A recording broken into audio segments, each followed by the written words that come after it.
More than 2 weeks into Pakistan's military operations against terrorist networks along the Afghan border, the Taliban authorities in Kabul continue to peddle disinformation, deliberately misrepresenting civilian casualty figures to cast Pakistan into negative light. Pakistan's Information Minister Attaullah Tarar has countered this narrative, reminding observers that militants do not wear uniforms. They operate in civilian attire, making any casualty attribution by the Taliban inherently unreliable.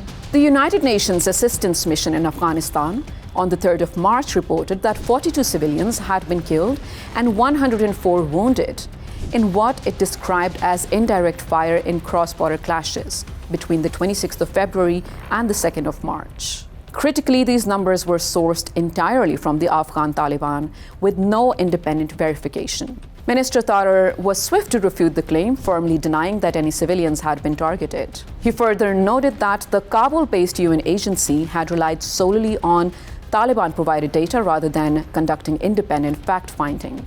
The minister has been consistent. Pakistan's strikes have been precise, deliberately targeting terrorist infrastructure, including the Afghan Taliban military installations actively supporting terrorist organizations' operations against Pakistan. Pakistan was transparent from the outset. Verified and authenticated figures from the conflict have been shared with the international news agencies. After more than 2 decades of absorbing the devastating human and economic cost of terrorism, Pakistan has drawn a clear line.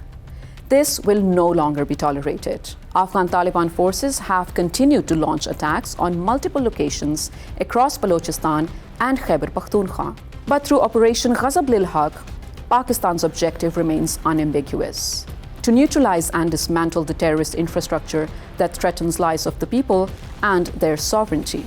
Minister Tarar has also informed Reuters that Pakistani intelligence had confirmed the use of ammunition and critical military equipment not only by the terrorist groups operating along the border, but also by the Afghan Taliban directly supporting them. Pakistan TV Digital will continue to bring you verified, contextualized reporting on the evolving situation along the Pakistan-Afghanistan border. Stay with us.